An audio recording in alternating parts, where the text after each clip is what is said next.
Hi there, and welcome to another round of Zilker Tech Talk. Today, we're going to chat about part 2 of IBM ODM's domain processes. Specifically, we're going to talk about the use of dynamic domains from a rule designer perspective. We will also touch base on how to use and update those from Decision Center as well. So let's get started. Just as I've talked about in other tech talks, we're going to chat a little bit about what a domain is, why you might want to care about what a domain is, and then we'll go into the process of creating a dynamic domain as it applies to a particular application that I've done several times before. We'll define the domain using an Excel data format. We'll integrate that domain into the existing application, and we'll verify that the domain exists when we view and edit rules. What is a domain? A domain is a restricted BOM element. It's otherwise called an attribute. A domain places the restrictions.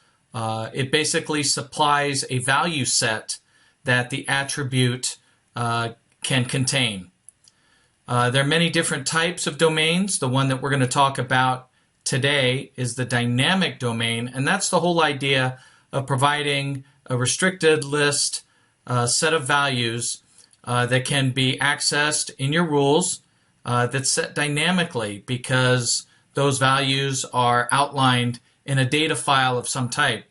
The data file that we're going to be using in this example is an Excel data file, and that's because you don't have to do anything special in IBM ODM in order to get that capability. It's embedded in Rule Designer and Decision Center, so that makes it easy for us. Now you might ask, what does a domain really do for me? Why do I care about it? Well, primarily it helps you because it restricts the overall set of values that you can apply to a particular attribute. When editing rules, will supply only the correct values, so it'll always have the right spelling, always have the right count of potential values. And then in situations where you could have a potentially huge list of items, think of colors. Maybe you're a company that has only certain shirt colors that you offer on your website, and you want to supply those as a domain. You might supply those various limited colors instead of potentially, hundreds of colors that might get put in. So that would be another benefit, the ability to create a smaller selection list to make it easier for the subject matter experts to constrain their particular rules. Then very specifically with dynamic domains, one of the benefits is that it supplies its value set based on a data file, right? And that data file is held separate from the actual application, so it makes it very easy to change. You don't have to change any of the knowledge. You simply change this data file, and it will then update the basically is from list in your rule processing. It makes that determination or allocation at runtime, so you don't have to roll any code in order to take advantage of that. Now let's go through the steps at a very high level. I'll go through these very quickly, and then I'll run through a very quick demonstration of the same so that you have an appreciation for what's going on. First and foremost, we need to create the domain data file. And in our case, this is an Excel file, and you can see that it has a set of instances on there. In this case, we've got values of high, medium, and low. That's the value set. And then we've got a header file which supplies this item called a value, a BOM to ZOM mapping, and a label, all of which you'll see where those get applied here in just a minute. So you supply that in a separate Excel file, edit that on your own, and then you go into ODM and you go to the resource folder as part of your local rule set, and you import that particular XLS file. So you can see where I've navigated to that, selected the XLS file, and then I say finish. So the first thing you're going to want to do after you've imported your dynamic domain Excel file is to verify that it does in fact exist in your resource folder. That's this image to the upper left, and it does exist. The second thing you're going to want to do after you've imported it is you're going to want to add a BOM package.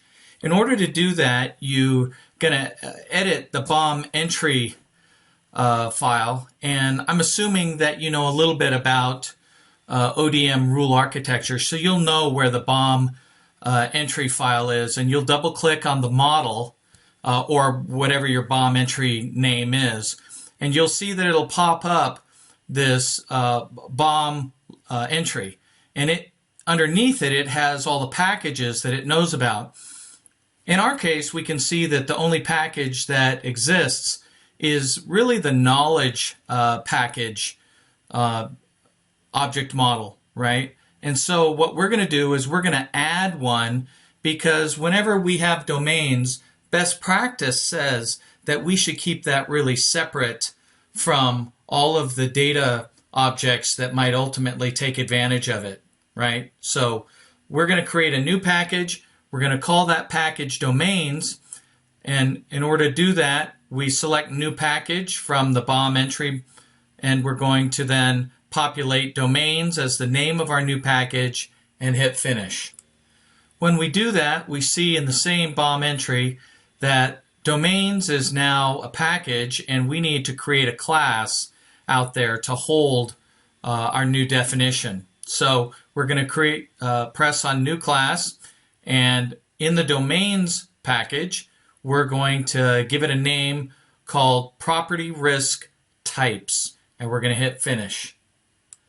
Now what that does is that creates a class inside the domain package called BOM risk types, and that types is going to hold the connection and the domain type for our dynamic definition. So if we single click on the class and we hit edit, then what we're going to see is a pop-up screen that asks us to describe what it is we're doing with that particular class. In this case, we're going to supply a dynamic domain. It's going to be of an Excel data type.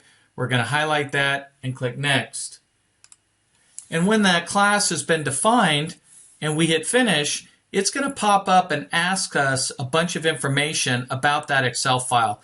This is where you draw the direct connection to all those files. You tell it a little bit about it. First and foremost, you provide the name, right? We imported it to our resource folder, and you just click here and it will supply that. You just make a selection. We know that it has a header file on it with those three header columns, and so we click that selection. We supply what the header name is for the value column, what the header name is for the BOM to ZOM column, then ultimately number 5 is the header name associated with the label column. And this is so that it knows where to go into that Excel file and find the various values. Once we do that, and we've described how our XLS file is broken up, we then hit Finish.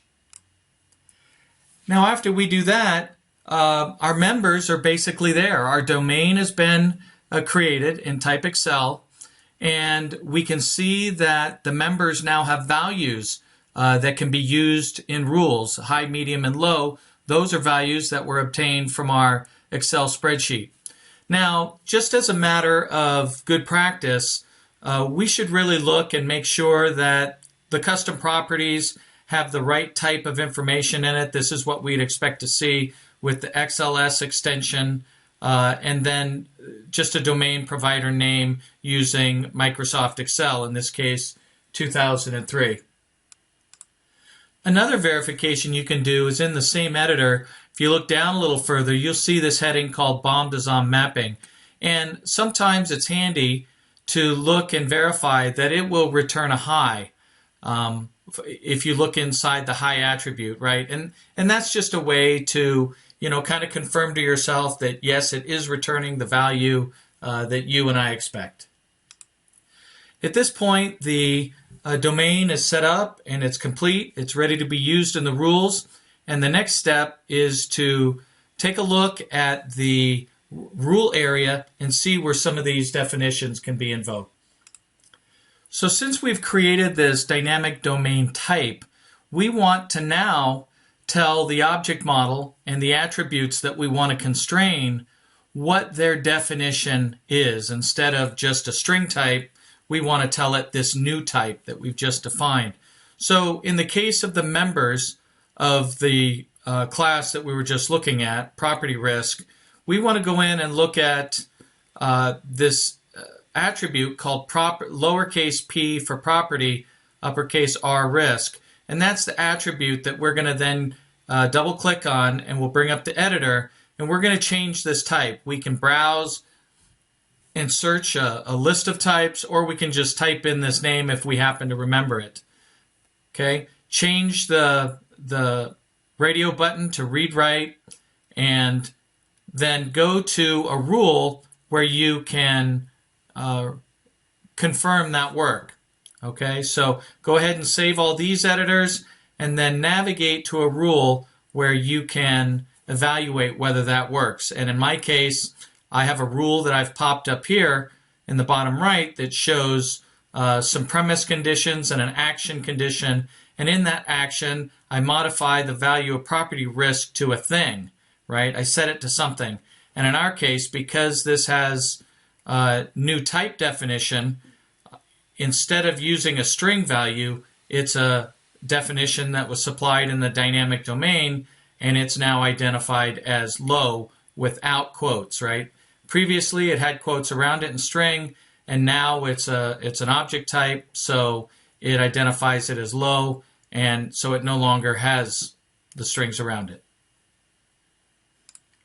If we were to create a new rule, and you can see here what I've shown on the screen is the beginning of a new rule, basically highlights one of the advantages of a dynamic domain.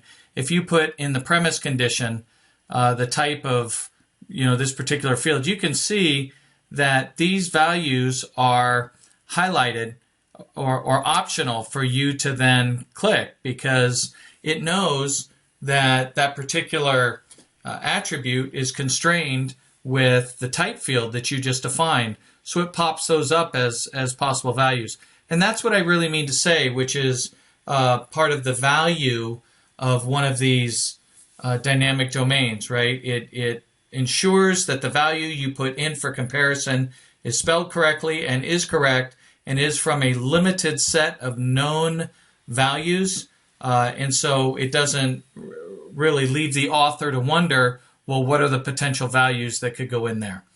So that's a highlight of dynamic domains. We're going to talk just a little bit about how you can go in and modify that from Decision Center.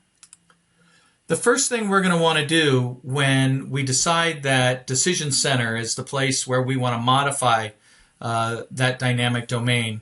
Maybe we've got a number of people working in Decision Center making changes to rules, and so that's the place where we want to repository all of our code.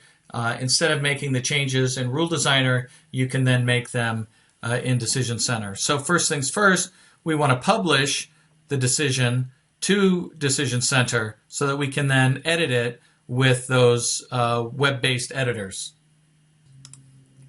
Now, you're going to have a choice, obviously, as to which editor you use. I'll show an example using the Enterprise Console. You can do the same thing in the Business Console, but for this purpose, let's take a look. After your decision has been published to Decision Center, you then go and view that it's there as a decision service, right? So that's validation that the publishing went right.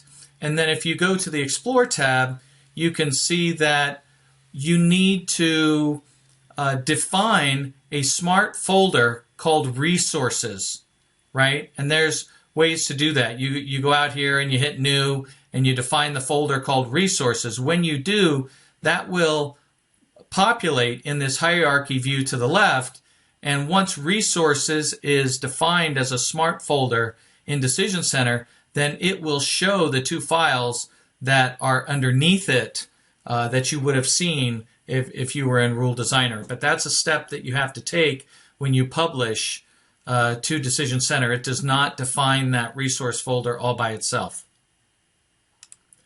So once you have that defined, you do have visibility to that XLS file up on Decision Center. So the first step you're going to want to take if you're in Decision Center and you want to make a change to that XLS file, that type definition, that dynamic domain, you click on this fourth icon or third or fourth icon to the right that's a down arrow, and that will allow you to download that particular file to your PC or personal environment. From there, you go in and you make a change, right? I've made an example of a change. It's called medium-high. It returns medium-high, and its label is medium-high. So I make that change in the XLS file, and then I upload that particular XLS file back to Decision Center. Okay? And once I do that, I can see from the property section of that particular XLS file that it does in fact have a change date, right? And that's something that you're going to want to verify, that the date, although when you originally publish it, it'll have a certain date and time. Then when you download it to your PC and upload it, it will then have a last changed on date and time that's different. And so that's a good indication that you have uploaded it correctly. After you upload the XLS spreadsheet, in order for Decision Center to take advantage of that domain, you actually have to go to the Project tab and tell it to update the dynamic domain. So just posting the file back to Decision Center isn't enough. This is basically a syncing link that will update the dynamic domain of the BOM so that you can then use it. When you do hit that link, you'll get this box to the right, which is a pop-up that says, hey, dynamic domain, the one I know about. You click on the checkbox for the property risk type, which is the one that you updated, and then you click the hyperlink called update. When you do that, it will then provide you a third pop-up that says the dynamic domains have been updated, and this is just kind of a confirmation message. You click OK, and you're ready to go. When you click update and you get that confirmation message, it will allow you then to see what the values of the dynamic domain are. If you click on the plus button, it's now shown as a minus. It will show you all of the entries, and you're looking for the one that you added. And in our case, that was medium-high.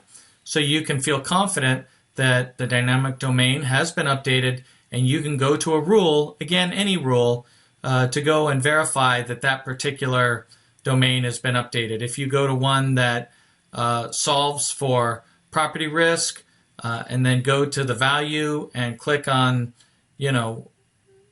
the drop down, it will show you all the potential values. So you can see that Decision Center has that same benefit of it showing you just the values that are valid and that you can select for that particular entry. And that's it. The dynamic domain is updated, and you did it all on Decision Center. So congratulations. If you have any questions, feel free to email me. I'll be glad to help.